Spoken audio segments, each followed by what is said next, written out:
यह वीडियो जरा गौर से सुनिएगा।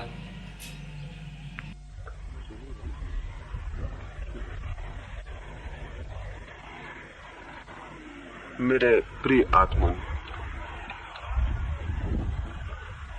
एक छोटी सी कहानी से होने वाले 3 दिनों की चर्चाओं का मैं प्रारंभ करूंगा।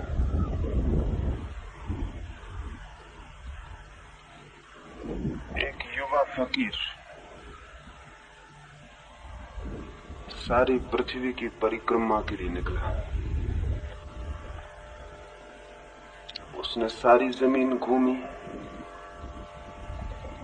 पहाड़ों और रेगिस्तानों में,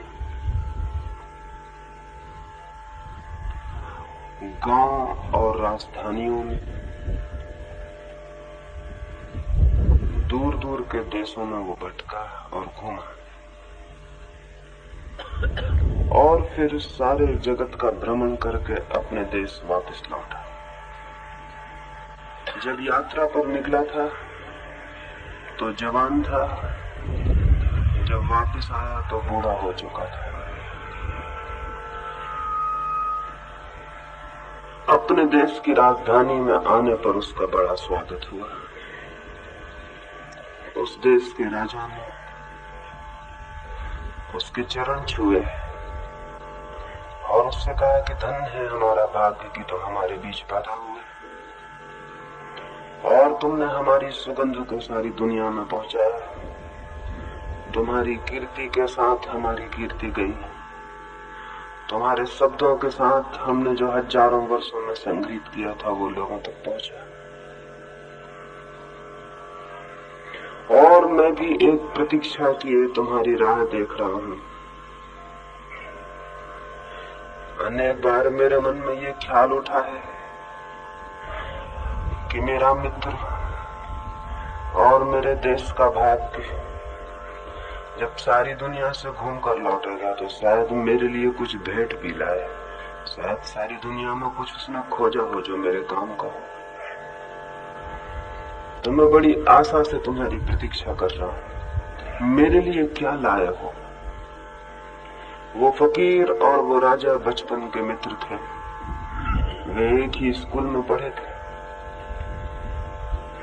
राजा बड़ा सम्राट हो गया था। उसने अपने राज्य की सीमाएं बहुत बढ़ा ली थी और उसका मित्र फकीर भी सारी दुनिया में यश और कीर्ति अर्जित करके लौटा था। करोड़ों करोड़ों लोगों ने उसे सम्मान दिया था और दुनिया का कोई कोना न था जहां उसके चरण और उसकी वाणी न पहुंची हो। उस राजा ने कहा कि मैं प्रतीक्षा कर रहा हूं कि मेरे लिए क्या भेंट लाए हो। वो फकीर बोला, मैंने भी ये सोचा था कि जरूर घर लौट कर ये बात पूछी जाएगी और जरूर ही तुम कहोगे कि क्या लाए मेरे लिए।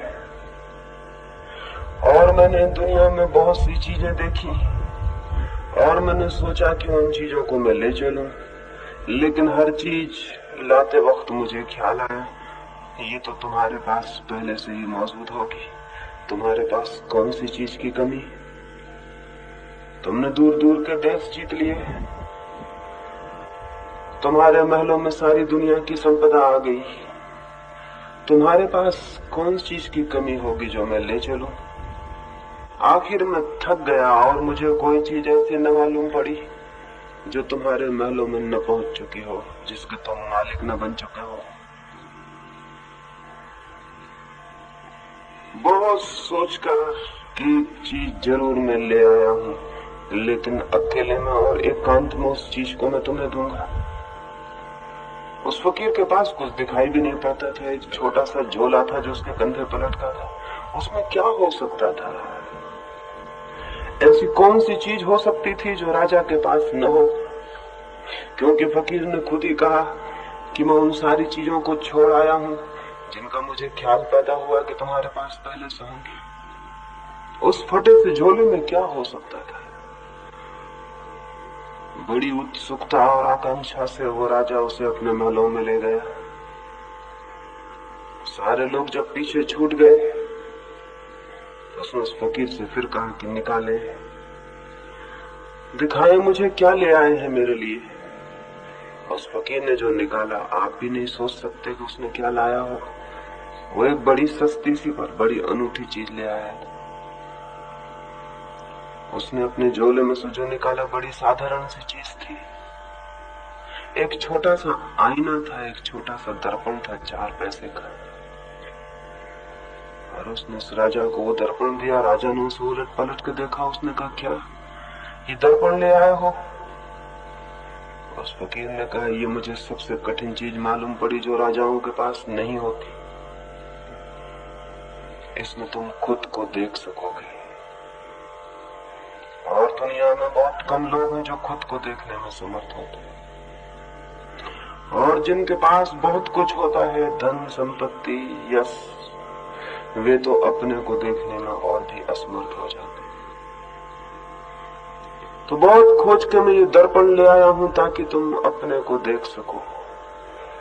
इस दर्पण को सस्ता मत समझना। ऐसे तो घर घर में दर्पण होते हैं, लेकिन खुद को देखने में कौन समर्थ हो पाता। दर्पण में हम अपने को रोज देख लेते हैं, लेकिन क्या कभी हम अपने को देख पाए? तो उस फकीर ने कहा कि ये दर्पण इस याद के लिए तुम्हें दे जाता हूं कि जिस दिन तुम अपने को देखने में समर्थ हो जाओगे, उस दिन ही समझना कि तुम्हें दर्पण उपलब्ध हुआ है। मैं भी सोचता था रास्ते में कि आपके लिए क्या ले चलूं।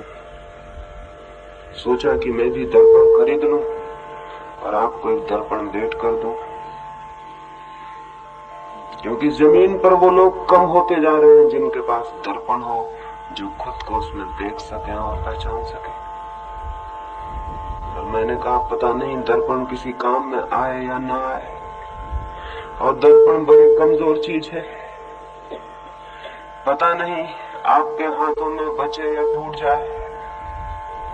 और वो कहानी का भी क्या हुआ अंत में, ये भी अब तक पता नहीं चल सका कि वो राजा अपने को देखने में समर्थ हो पाया या नहीं। इतनी ही कहानी सुनी गई है। इसके बाद क्या हुआ इसका कोई भी पता नहीं कि उस दर्पण का क्या हुआ, उस राजा का क्या हुआ। तो मैं अगर दर्पण ले भी आऊं तो उस दर्पण का क्या होगा इसका कोई पता नहीं था। इसलिए फिर मैंने सोचा कि 3 दिन में वो बातें करूंगा जिनसे आपके चित्त में एक दर्पण बन जाए और आप अपने को देखने में समर्थ हो सके। आने वाले 3 दिनों में आपके चित्त को दर्पण कैसे बनाया जा सके, उस संबंध में कुछ बातें कहूंगा। और आपका चित्त दर्पण बन जाए तो वो दर्पण न तो फूट सकता है न टूट सकता है। और वो दर्पण 4 पैसे में किसी बाजार में भी नहीं मिल सकता, 4 लाख में भी नहीं, 4 करोड़ में भी नहीं। कितनी भी संपदा देकर उसे किसी बाजार से खरीदने का कोई उपाय नहीं। वो तो जब खुद को ही कोई निखारता है, खुद के ही जीवन को जब कोई घिसता है, और खुद के ही पत्थर जैसे मन को जब कोई चमकाता है, तो दर्पण उपलब्ध होता है जिसमें खुद की छवि बनती है। और बड़े रहस्यों का रहस्य यह है कि जो खुद को जानने में समर्थ हो जाता है वह परमात्मा को भी जान लेता है। और जो खुद को जानने में समर्थ नहीं होता, वो चाहे कुछ भी जान ले, उसके जानने का 2 कौड़ी से ज्यादा कोई मूल्य नहीं है। क्योंकि जिसके भीतर अज्ञान हो, उसके बाहर के ज्ञान का क्या अर्थ हो सकता है। जिसके भीतर का दिया बुझा हो, उसके घर के बाहर सूरज भी जल रहा हो तो उसका क्या प्रयोजन है। जिसकी अपनी आंखें फूटी हो और बंद हो, रास्तों पर कितनी ही रोशनी हो, उस रोशनी से क्या होगा। लेकिन अगर भीतर दिया जल जाए और रास्ते अंधकार से भरे हों, अमावस की रात से भरे हों, तो भी वो रास्ते का कोई खतरा नहीं है, उस अंधकार का कोई डर नहीं है। एक छोटा सा दिया भीतर हो तो जहां भी हम कदम रखेंगे वहां प्रकाश हो जाएगा। अंधेरा रास्ता प्रकाशित हो उठेगा और हम उस रास्ते को पार हो सकेंगे। और बाहर के जगत में चाहे कितना ही अज्ञान हो, भीतर अगर ज्ञान की एक किरण भी फूट जाए तो इस दुनिया भर का अज्ञान भी उस एक किरण के सामने बहुत कमजोर होता है। और भीतर अगर दर्पण मिल जाए तो हम खुद को तो देख ही पाएंगे, और उस खुद के देखने में हम ये भी जान पाएंगे कि उस खुद में ही वो भी छिपा था जो खुदा है, स्वयं में वो भी छिपा था जो सत्य है, स्वयं में वो भी मौजूद था जो कि भगवान है। और स्वयं में खोजे बिना चाहे हम किन्हीं मंदिरों की पूजा करें और किन्हीं मस्जिदों में प्रार्थनाएं पढ़ें और किन्हीं शिवालयों में जाके हम दिए जलाएं, न कोई शिवालय और न कोई मस्जिद और न कोई मंदिर काम का आएगा, क्योंकि मंदिर तो एक है जो मनुष्य के भीतर है। पत्थर और ईंटों के मंदिरों ने मनुष्य को परमात्मा से जोड़ा नहीं बल्कि तोड़ा है। मंदिर और मस्जिद दुश्मन की भांति खड़े हो गए।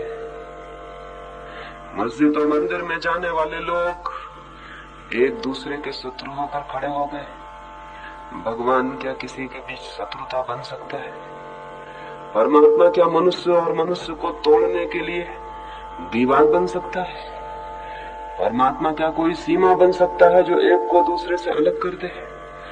निश्चित ही जो मंदिर और मस्जिद मनुष्य को मनुष्य से अलग करते हों वे झूठे होंगे, पत्थरों से बनाए गए होंगे।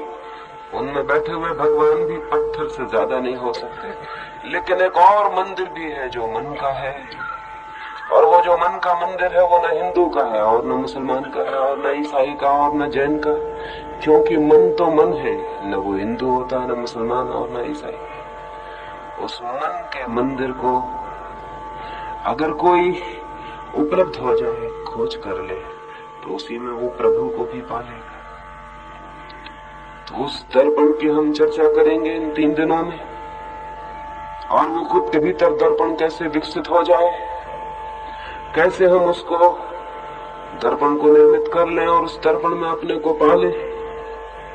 क्योंकि जो मनुष्य अपने को भी नहीं पा सका है वो और क्या पा सकेगा?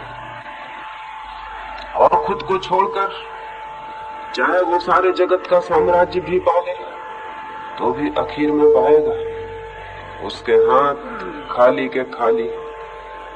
सिकंदर जिस दिन मरा, उस दिन जिस राजधानी में उसकी अर्थी निकली, लोग हैरान हो गए।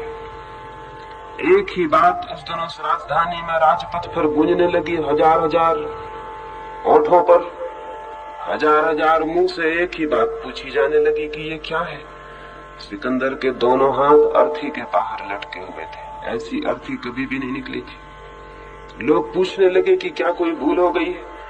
अर्थी के बाहर दोनों हाथ क्यों अटके हुए हैं, क्यों लटके हुए हैं? हाथ तो अर्थी के भीतर होते हैं। धीरे धीरे लोगों को पता चला। सिकंदर ने मरने के पहले कहा था, मेरे हाथ अर्थी के बाहर रखे जाएं ताकि लोग देख लें मैं भी खाली हाथ दुनिया से जा रहा।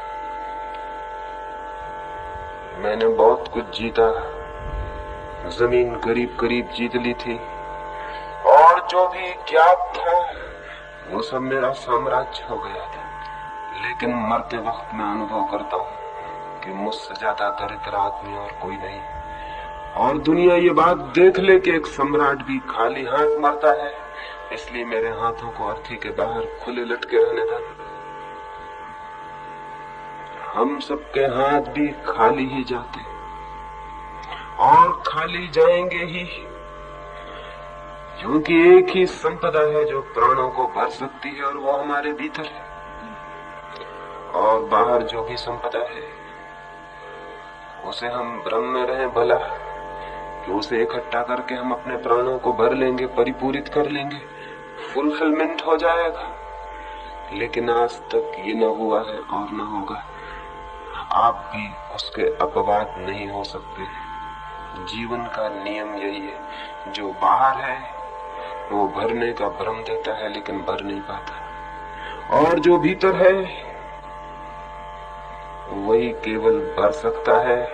और उसे लाने को भी कहीं जाना नहीं, कोई यात्रा नहीं करनी, कोई युद्ध नहीं करना, कोई आक्रमण नहीं करना, केवल आंखें फेरनी है और भीतर खोज लेना। दर्पण मिल जाए भीतर का तो ये खोज पूरी हो सकती है। हम में से सारे लोग ही शायद उसकी खोज में हैं। हम में से शायद ही कोई व्यक्ति हो जो दुखी, पीड़ित और अशांत नहीं है। हम में से शायद ही कोई हो जो खाली खाली अनुभव नहीं करता। हम में से शायद ही कोई हो जिसे ये एहसास नहीं होता कि मेरा जीवन पानी पर खींची हुई लकीरों की भांति रोज मिटा जा रहा है और मेरे हाथों में कुछ भी उपलब्धि नहीं है, कोई पाना नहीं है। मैं खाली और रिक्त जी रहा हूं और मरा जा रहा हूं। ये जो एहसास है खाली और रिक्त होने का, ये जो एम्प्टीनेस है सारी दुनिया में हर आदमी को अनुभव हो रही है। फिर इस अनुभव को भरने के वो उपाय करता है, लेकिन वे उपाय भी अगर बाहर ही हो तो उन उपायों से भी कुछ भी नहीं हो पाता। जब हम पीड़ित और परेशान होते हैं तो हम भगवान की तलाश में निकलते हैं, मंदिरों में, मस्जिदों में खोजते हैं उसे, पहाड़ों पर, तीर्थों में खोजने जाते हैं उसे, दूर की यात्राएं करते हैं उसके लिए। लेकिन एक बात भूल जाते हैं कि हमारे भीतर जो प्राणों का प्राण बैठा है, क्या कभी उसको भी खोजेंगे? क्या कभी उसको भी पहचानेंगे? इसके पहले कि कोई किसी और खोज में जाए, जिसके पास भी थोड़ी समझ और बोध है उसे अपनी खोज कर लेनी चाहिए। हो सकता है जिसे हम खोजना चाहते हो वो हमारे भीतर मौजूद हो, और हो सकता है कि जहां हम उसे खोजने जा रहे हैं वहां वो बिल्कुल भी मौजूद न हो। एक अंधेरी रात में एक चर्च पर एक नीगरों ने जाके द्वार खटखटाया। चर्च के पादरी ने द्वार खोला। काश उसे पता होता कि एक काला आदमी द्वार बजा रहा है तो वो द्वार भी न खोलता, क्योंकि वो चर्च तो था सफेद चमड़ी के लोगों का चर्च था। अब तक जमीन पर आदमी ऐसा मंदिर नहीं बना पाया जो सबका हो, और जो मंदिर सबका नहीं है वो परमात्मा का कैसे हो सकेगा? सफेद चमड़ी के लोगों के मंदिर है, काली चमड़ी के लोगों के मंदिर है, हिंदुओं के मंदिर है, मुसलमानों के मंदिर है, जैनों के मंदिर है, बौद्धों के मंदिर है, ब्राह्मणों के मंदिर है, शूद्रों के मंदिर है, लेकिन मनुष्य का कोई मंदिर नहीं। वो मंदिर भी मनुष्य का नहीं था। दरवाजा खोल दिया तो देखा एक नीगरो खड़ा है, काला आदमी। पुराने दिन होते उसने कहा, बेटा हट शूद्र यहां से, भगवान के मंदिर में तेरे लिए कोई जगह नहीं। और पुराने दिन होते तो शायद उसकी गर्दन कटवा देता या उसके कानों में शीशा पिघलवा के भरवा देता कि तो इस मंदिर के आसपास क्यों आया। लेकिन जमाना बदल गया है तो उस चर्च के पादरी को उसे प्रेम से समझा के लौटा देना पड़ा। उसने उस नीगरो को कहा, मेरे मित्र किस लिए मंदिर में आना चाहते हो? उसने कहा, मन है मेरा दुखी, चित्त है मेरा पीड़ित और चिंताओं से भरा, शांत होना चाहता हूँ। जीवन बीत गया मालूम होता है और कुछ भी मैंने पाया नहीं, भगवान की शरण चाहता हूँ। ये एक ही मंदिर है गांव में, मुझे भीतर आने दो, भगवान का सानिध्य मिलने दो। उस पादरी ने कहा, मित्र जरूर आने दूंगा, लेकिन जब तक मन शुद्ध न हो, चित्त पवित्र न हो, प्राण शांत न हो, आत्मा ज्योति से न भर जाए, तब तक भगवान से मिलना नहीं हो सकेगा। आके भी क्या करोगे? जाओ और पहले अपने मन को शुद्ध करो और शांत करो, हृदय को प्रार्थनाओं प्रेम से भरो, फिर आना, फिर मैं तुम्हें भीतर प्रवेश दूंगा। वो नीगरो वापस लौट गए। उस पादरी ने सोचा, न होगा कभी इसका मन शांत और न ये दोबारा कभी आएगा। लेकिन कोई 2-3 महीने बीत जाने के बाद एक दिन बाजार में उस पादरी ने देखा कि वो नीगरो चला जा रहा है, लेकिन वो तो आदमी दूसरा हो गया मालूम पड़ता है। उसकी आंखों में कोई नई रोशनी, कोई नई झलक। उसके पैरों की चाल बदल गई। उसके चारों तरफ कोई वायुमंडल ही और हो गया। उसकी होठों पर कोई और ही मुस्कुराहट है जो इस जमीन की नहीं। तो उसने उस नीग्रो को पूछा और कहा कि तुम वापस नहीं आए। वो नीग्रो हंसने लगा और उसने कहा मैं तो आना चाहता था और उसी आने के लिए मैंने प्रार्थनाएं की। उसी आने के लिए मैंने भगवान से न मालूम कितनी मनौतियां मानी। उसी आने के लिए मैंने अपने मन को सब भांति शांत किया। लेकिन मैं क्या करता, खुद भगवान ने मुझे रोक दिया कि मत जाओ। एक रात जब मैं प्रार्थनाएं करके सो गया तो मैंने सपना देखा कि भगवान खड़े और वो मुझसे पूछ रहे हैं कि क्यों तू मुझे पुकार रहा है, क्यों तू मुझे बुला रहा है। तो मैंने कहा कि वो जो हमारे गांव का मंदिर है, चर्च है, मैं उसमें प्रवेश पाना चाहता हूँ, इसी के लिए सारी प्रार्थनाएं कर रहा हूँ। तो भगवान हंसने लगे और उन्होंने कहा तू बड़ा पागल है, ये ख्याल छोड़ दे। 10 साल से मैं खुद उस चर्च में घुसने की कोशिश कर रहा हूँ, वो पादरी मुझे भी नहीं घुसने देता। तू ये ख्याल छोड़ दे। और सच्चाई तो ये है कि उस मंदिर में ही नहीं, आज तक किसी मंदिर में किसी पुरोहित ने भगवान को प्रवेश नहीं पाने दिया। आज तक जमीन पर कोई मंदिर भगवान का घर नहीं बन सका। कई कारण हैं न बनने के। पहली बात, भगवान प्रेम है और हमारे सब मंदिर व्यवसाय है। प्रेम का और व्यवसाय से क्या संबंध हो सकता है? जहां व्यवसाय है वहां प्रेम का कोई प्रवेश नहीं। दूसरी बात, सब मंदिर आदमी के बनाए हुए हैं। भगवान आदमी का बनाया हुआ नहीं। आदमी की बनाई हुई चीज में भगवान का प्रवेश असंभव है। तीसरी बात, आदमी जो भी बनाएगा आदमी से छोटा होगा। बनाने वाले से बनाई गई चीज बड़ी नहीं हो सकती। सृष्टा से बड़ी उसकी सृष्टि नहीं हो सकती। आदमी खुद ही बहुत छोटा और क्षुद्र है। उसके बनाए हुए मंदिर और भी छोटे और क्षुद्र हैं। और परमात्मा है विराट, असीम। इन क्षुद्र घेरों में और दीवालों में उसका आगमन कैसे हो सकता है? आज तक नहीं हुआ, आगे भी नहीं होगा। लेकिन जिन लोगों को ये ख्याल पैदा होता है कि हम सत्य की खोज करें, वे किन्हीं मंदिरों में उस खोज को करने लगते हैं। इससे बड़ी भूल और कोई दूसरी नहीं हो सकती। सत्य की खोज करनी हो तो खुद को मंदिर बनाना होगा, इसके सिवाय और कोई रास्ता नहीं है। कोई जमीन पर मंदिर नहीं है जहां सत्य की खोज हो सके। हाँ, हर आदमी खुद मंदिर बन सकता है जहां भगवान का प्रवेश हो सके। और ये खुद आदमी मंदिर कैसे बन जाए? चित्त दर्पण बन जाए तो आदमी मंदिर बन सकता है। चित्त दर्पण बन जाए तो आदमी इसलिए मंदिर बन सकता है कि उसी दर्पण में भगवान की छवि उतरनी शुरू हो जाती। एक बार ऐसा हुआ, एक अरबी बादशाह के दरबार में कुछ यूनानी चित्रकार आए और उन चित्रकारों ने कहा हम अपनी कला का प्रदर्शन करना चाहते हैं। लेकिन अरबी बादशाह के दरबार में अरब के बड़े बड़े चित्रकार थे।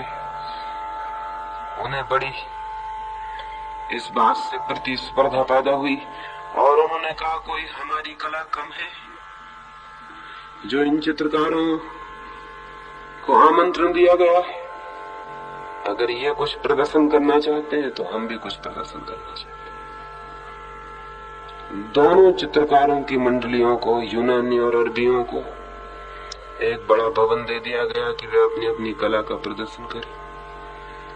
अरबी चित्रकारों ने बड़ी अद्भुत दीवालों पर चित्रकारी की, बड़े खूबसूरत चित्र बनाए।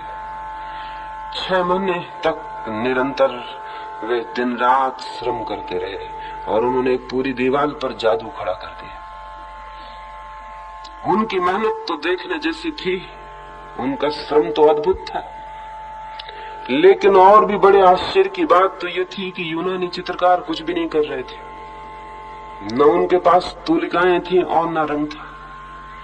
और राजा ने बहुत बार उनको कहा कि तुम्हें कोई जरूरत हो, तो उन्होंने कहा हमें कोई भी जरूरत नहीं। उन्होंने अपनी दीवार पर एक पर्दा लटका लिया था, दोनों दीवारें आमने सामने थी। उन्होंने अपनी दीवार पर एक पर्दा लटका लिया था। अरबी चित्रकार दीवार पर पागल की भांति मेहनत कर रहे थे और दीवार को एक अद्भुत चित्र में निर्मित कर दिया था। ये यूनानी चित्रकार क्या कर रहे थे? वो अपने पर्दे के पीछे क्या करते थे? न तो वो कभी रंग ले जाते दिखाई पड़े, न कभी तूलिकाएं, लेकिन वे भी दिन रात भीतर लगे थे। क्या कर रहे थे? सारे नगर में चर्चा थी, उत्सुकता थी। 6 महीने पूरे हुए तो लोग देखे। 6 महीने पूरे हुए, राजा गया।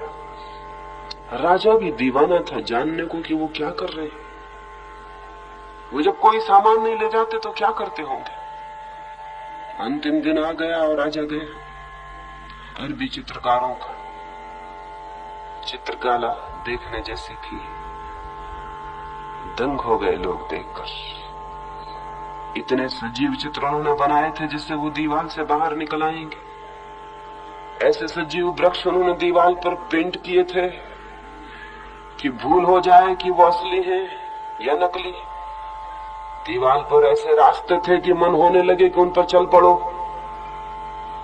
बहुत अद्भुत था। राजा बहुत प्रसन्न हुआ और उसने कहा मेरी कल्पना भी न थी कि मेरे दरबार में ऐसे चित्रकार है। मुझे ख्याल भी न था कि इतनी बड़ी कला, इतनी क्षमता तुम में। और फिर वो मुड़ा दूसरी दीवार की तरफ और उसने यूनानी चित्रकारों को कहा हटाओ अपना पर्दा, तुमने तो हमारी नींद तक मुश्किल कर दी है। रात में भी सपना आता है कि तुम क्या कर रहे हो आखिर। उन्होंने पर्दा हटा दिया और लोग देख के हैरान रह गए। जो चित्र अरबी चित्रकारों ने बनाया था वही चित्र और भी अद्भुत रूप में सामने की दीवार पर मौजूद था। यूनानी चित्रकारों ने कोई चित्र नहीं बनाया, वे तो केवल दीवार को घिस कर दर्पण बनाते रहे। उन्होंने सारी दीवार घिस डाली थी। 6 महीने में उन्होंने दीवार को दर्पण बना दिया था। अरबी चित्रकारों का चित्रकार अद्भुत थी उनकी कला, लेकिन दर्पण में वही चित्र और 1000 गुना सुंदर होकर दिखाई पड़ने लगा था। वो यूनानी चित्रकार बोले हम तो केवल दर्पण बनाना जानते हैं, चित्र तो परमात्मा ने बना दिए, हम दर्पण बना देते हैं। और परमात्मा और 1000 गुना खूबसूरत होकर उन दर्पणों में झलक आता है। परमात्मा तो सब तरफ मौजूद है, हमारे पास दर्पण चाहिए। और दर्पण हो तो वो दिखाई पड़ेगा, और वो दिखाई पड़ेगा तो हम सब उसके मंदिर हो जाएंगे। और जब कोई आदमी उसका मंदिर हो जाता है तभी उसके जीवन में आता है आनंद, तभी उसके जीवन में आता है सौंदर्य, तभी उसके जीवन में पैदा होता है संगीत, तभी उसके जीवन में कोई नई क्रांति घटित हो जाती है, वो कुछ से कुछ और हो जाता है। इन आने वाले 3 दिनों में कैसे हम दर्पण बन जाएं, कैसे हम मंदिर बन जाएं, उसकी हम बात करेंगे। मैं बात करूंगा, लेकिन मेरी बात करने से आप मंदिर बन नहीं सकते। मेरी बात करने से अगर आप दर्पण बन सकते होते तब तो बड़ी आसान बात थी। मैं बात करूंगा, वो बात अगर आपके हृदय में किसी कोने में पहुंच जाए, अगर आप अपने हृदय में दरवाजा खोलें और उसको भीतर जाने दें, तो वो आपके भीतर बीज बन सकती है और वो बीज आपके भीतर विकसित हो सकता है। लेकिन वो विकास करना होगा आपको, वो बदलाहट करनी होगी आपको। इतना जरूर मैं कह सकता हूं कि वो बदलाहट कठिन नहीं है, बहुत आसान है, बहुत सरल है। इसलिए सरल है वो बात कि परमात्मा को पाने से ज्यादा सरल और क्या बात हो सकती है। अगर परमात्मा को पाना ही कठिन हो गया तो फिर तो और सब बातें और कठिन हो जाएंगी, क्योंकि परमात्मा है सब जगह उपलब्ध और सबके भीतर मौजूद। असलियत तो यह है कि परमात्मा को खोना असंभव है, क्योंकि परमात्मा का अर्थ ही यह है कि जिसमें हम जी रहे हैं, जो हमारा जीवन है, जो हमारी श्वास श्वास और हमारा प्राण प्राण, उसे हम खो कैसे सकते हैं? जिससे मछली सागर को नहीं खो सकती, सागर में होना ही उसका जीवन है, उसकी आत्मा है, ऐसे ही हम भी परमात्मा को नहीं खो सकते। लेकिन जो परमात्मा निरंतर हमें उपलब्ध है, उसका भी हमें स्मरण नहीं और बोध नहीं। वो बोध थोड़ी ही सरलता से उपलब्ध हो सकता है, वो थोड़े ही सहज और स्वाभाविक होने से उपलब्ध हो सकता है। बड़ी सरल है बात, लेकिन सरल बात भी कभी कभी बहुत कठिन मालूम होती, क्योंकि हम उस सरल बात के विरोध में इतने दूर तक चले गए होते हैं कि लौटना कठिन हो जाता है। हम इतने दूर चले गए होते हैं किसी सरल बात के विरोध में कि लौटना कठिन हो जाता है। एक आदमी पेकिंग के बाहर कोई 3-4 मील की दूरी पर रास्ते पर चला जाता था और उसने एक छोटे से बच्चे से पूछा, पेकिंग कितने दूर है? उस लड़के ने कहा, जिस तरफ आप जा रहे हैं अगर उसी तरफ आप चलते चले जाएं तो इस जिंदगी में पेकिंग पहुंचना कठिन है, लेकिन अगर आप कृपा करें और लौट पड़े तो 4 मील से ज्यादा फासला नहीं। वो जिस तरफ चला जा रहा था, अगर वो उसी तरफ चलता चला जाए तो पूरी जमीन का चक्कर लगाए तब पेकिंग पे पहुंच सकता है, लेकिन अगर लौट पड़े तो 4 मील का फासला था जो कोई फासला नहीं था। हम जिस तरफ चले जा रहे हैं वो परमात्मा की बिल्कुल विरोधी दिशा है, वो शांति की विरोधी दिशा है, वो सत्य की विरोधी दिशा है। अगर हम उस पे ही चले जाएं तो पेकिंग तो कोई पहुंच भी सकता है पूरे जमीन का चक्कर लगा के, क्योंकि कोई जमीन बहुत बड़ी नहीं, लेकिन जिस रास्ते पर हम चलते हैं जीवन के, वो अनंत है, और हम चलते चले जाएं तो परमात्मा से दूरी निरंतर बढ़ती चली जाए। लेकिन यदि हम लौटने का साहस करें तो शायद हम लौटें और परमात्मा मौजूद है। जैसे कोई सूरज की तरफ पीठ किए खड़ा हो और पूछे कि सूरज कहाँ है, मैं कैसे पहुंचूं? तो हम उससे कहेंगे कहीं पहुंचना नहीं है, केवल तू पीठ फेर ले और आंखें उस तरफ ले आ जिस तरफ तू पीठ किए है, तो सूरज तेरी आंखों के सामने आ जाए। शायद पीठ फेरने की बात है, हम परमात्मा के सामने आ सकते हैं। तो कैसे ये पीठ फेरेंगे उसकी बात तो कल सुबह से आपसे करूंगा।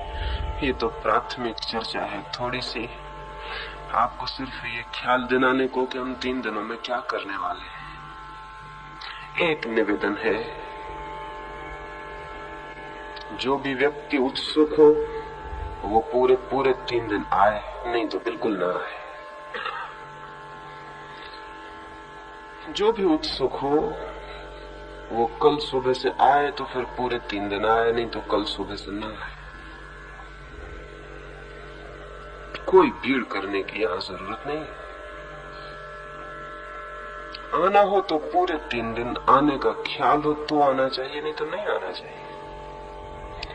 क्योंकि अधूरी बातें सुनना कभी कभी ना सुनने से भी ज्यादा खतरनाक हो जाता। आधी बातें सुनना ना सुनने से भी ज्यादा खतरनाक हो जाता है। अधूरा ज्ञान अज्ञान से भी ज्यादा खतरनाक हो जाता है। इसलिए पहला निवेदन तो यह है कि आज की बात की तो कोई फिक्र नहीं, लेकिन कल सुबह से आना है तो फिर पूरे दिन, पूरे वक्त, पूरी चर्चाओं में मौजूद होना हो तो ही आना है, नहीं तो नहीं आना है। दूसरी बात, कोई भी जो बातें मैं कहूंगा इन 3 दिनों में उन पर निर्णय लेने की, जजमेंट करने की जल्दी मत करना, जब तक कि मेरी पूरी बात ना सुन ले। तो निर्णय को थोड़ा स्थगित रखना, जब मेरी 3 दिन की पूरी बात सुन ले तब सोचना और विचार करना। मेरी एक एक बात पर अगर विचार करना शुरू किया तो समझना मुश्किल हो जाएगा, क्योंकि हो सकता है कि जो मैं कहूं वो शुरू में अटपटा मालूम पड़े,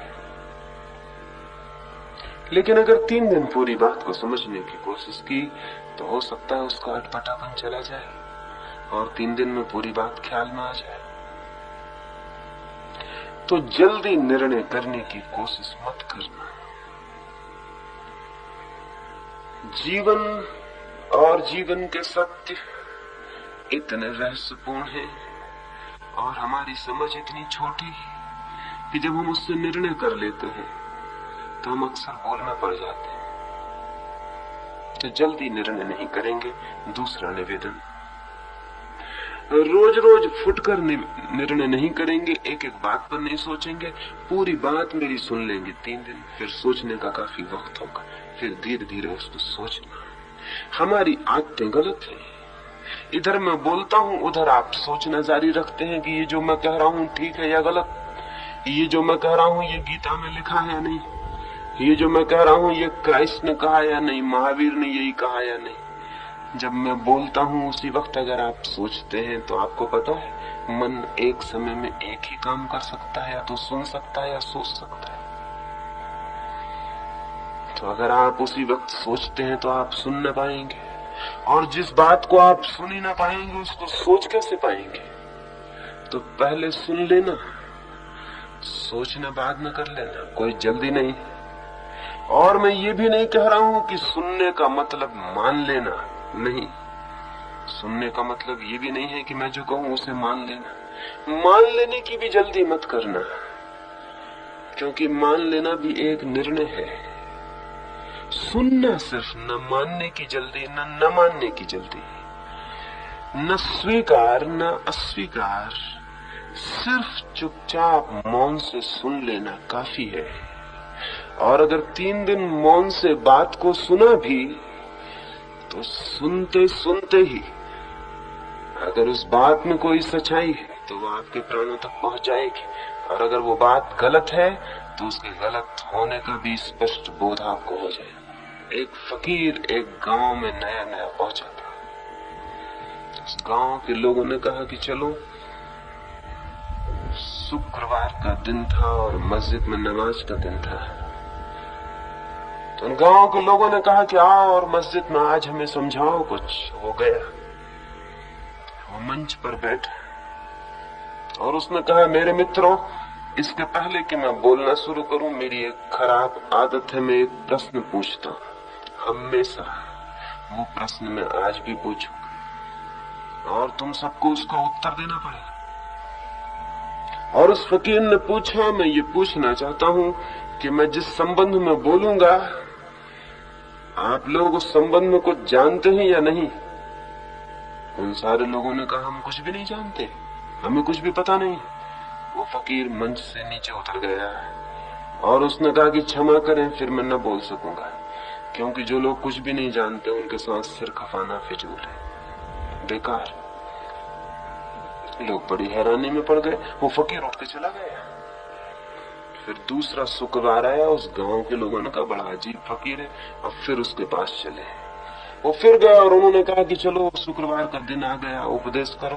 वो फकीर फिर राजी हो गया और आ गया, मंच पे बैठा और उसने कहा, जैसी मेरी खराब आदत है, मैं एक प्रश्न बिना पूछे कभी अपनी बात शुरू नहीं करता और तुम सबको उत्तर देना पड़ेगा। लोग तैयार थे, लेकिन पिछली बार भूल हो गई थी। उसने कहा कि मैं पूछना चाहता हूं कि मैं जिस संबंध में बोलूंगा आपको उस संबंध में कुछ पता है या नहीं। सारे लोगों ने कहा, हमको पता है, पिछली दफा भूल हो गई थी ये कह के कि नहीं पता है। वो फकीर नीचे उतर गया और उसने कहा, जिनको सब कुछ पता है उनके साथ सिर बचाना फिजूल है, मैं वापस जाता हूं। अब तो लोग बड़ी मुश्किल में पड़ गए, लेकिन तीसरा शुक्रवार आ गया और उन्होंने कहा एक मौका और लेना चाहिए, ये आदमी है कैसा। वो गए, उन्होंने उस फकीर से कहा कि चले, शुक्रवार का दिन आ गया, उपदेश करें। वो फिर राजी हो गया। वो वापस आके मंच पे बैठा, उसने कहा जैसी कि मेरी सदा की आदत है, एक प्रश्न बिना पूछे मैं कभी चर्चा शुरू नहीं करता। लोग तैयार थे। उसने पूछा कि जो मैं बोलने वाला हूं उस संबंध में कुछ पता है या नहीं। तो लोगों ने कहा कुछ लोगों को पता है और कुछ लोगों को पता नहीं। वो फकीर नीचे उतर के खड़ा हो गया। उसने कहा फिर जिनको पता है वो उनको बता दें, जिनको पता नहीं है मैं जाता हूं, मेरी यहाँ क्या जरूरत। चौथा शुक्रवार भी आ गया, लेकिन चौथा कोई उत्तर नहीं था लोगों के पास। वो फिर वही बात पूछेगा, आप क्या करेंगे। 3 अल्टरनेटिव, 3 विकल्प हो सकते थे, तीनों खत्म हो गए थे। चौथा कोई विकल्प नहीं था। अब इस फकीर के साथ झंझट हो गई थी। अब क्या करें उस गांव के लोग। समझ लीजिए वो फकीर मैं ही हूं और आप ही उस गांव के लोग हैं, क्या करिएगा। 3 विकल्प के अलावा चौथा विकल्प है, 3 उत्तर के अलावा चौथा उत्तर है। उस गांव में उस फकीर का प्रवचन न हो सका, क्योंकि गांव के लोग चौथा उत्तर देने में समर्थ नहीं हो सके। चौथा उत्तर लेकिन है। चौथा उत्तर यह था कि उन्हें कोई भी उत्तर नहीं देना था, उन्हें चुप रह जाना था। वो फकीर जरूर बोलता, उन्हें मौन रह जाना था। उन्हें कोई बात नहीं कहनी थी, उन्हें कोई जल्दी नहीं करनी थी, वे चुप रह जाते हैं। फकीर जरूर बोलता है, क्योंकि केवल उन्हीं लोगों के सामने बोला जा सकता है जो चुप हो। जो चुप नहीं है उनके सामने कुछ भी नहीं बोला जा सकता। तो यही प्रार्थना आज की संध्या में आपसे करूंगा कि इन 3 दिनों में आंतरिक रूप से थोड़ा सा चुप और मौन होकर जो मेरे हृदय में कुछ बातें हैं वो मैं आपसे कहूं तो सुनने की कृपा करना। आज की रात तो इतनी ही बात। चित्त को एक दर्पण बनाना है ताकि परमात्मा पाया जा सके। चित्त दर्पण बन सकता है। सरल है ये कीमिया, सरल है ये राज, चित्त को दर्पण बना लेने का। उसका मेथड, उसकी विधि, उसकी हम बात करेंगे। मैं बात करूंगा तो जरूरी है कि आप चुप रहें, नहीं तो बात नहीं हो सकेगी। अगर मेरे ऊपर ये जुम्मा है कि मैं 3 दिन कुछ बातें आपसे करूं, तो आप पर ये जुम्मा होगा कि 3 दिन आप चुप होंगे, नहीं तो फिजूल हो जाएगी बात। और जो उस फकीर ने किया वही फिर मुझे भी करना चाहिए। उतना कठोर मैं नहीं हूं, उतना नहीं कर पाऊंगा, इसलिए बेफिक्र रहें। लेकिन आप भी दया करेंगे और कठोर ना होंगे और थोड़ा चुप, मौन, साइलेंस से बातों को सुनने की कोशिश करेंगे तो शायद वे बातें आपके प्राणों तक पहुंच सके। जमीन में हम बीज बोते हैं, पथरीली जमीन में बीज भीतर नहीं पहुंच पाता, पत्थर रोक देते हैं। पत्थर न हो तो बीज भीतर पहुंच जाता है, जड़ें फैला लेता है, अंकुर फूट पड़ता है, पौधा बन जाता है। जो मन बेचैन बातचीत में लगा रहता है अपने भीतर पत्थर की तरह हो जाता है। उसके भीतर कोई बात नहीं पहुंचती, कोई बीज नहीं पहुंचता, फिर उसमें कोई अंकुर नहीं आता। लेकिन जो मन मौन होता है, शांत होता है, साइलेंस में सुनता और समझता है, वो मन उस जमीन की भांति होता है जिसमें पत्थर नहीं है। उसमें बीज भीतर प्रविष्ट हो जाता है, उसकी जड़ें फैल जाती है, उसमें अंकुर आ जाते हैं, वो जीवन बदल जाता है। बस इतनी ही थोड़ी सी बात आज की रात कहूंगा। मेरी बातों को इतने प्रेम और शांति से सुना, उसके लिए बहुत बहुत अनुग्रहित हूं। सबके भीतर बैठे हुए परमात्मा को प्रणाम करता हूं। अंत में मेरे प्रणाम स्वीकार करें। अगर यह वीडियो आपको अच्छी लग रही हो तो वीडियो को लाइक और चैनल को सब्सक्राइब करें।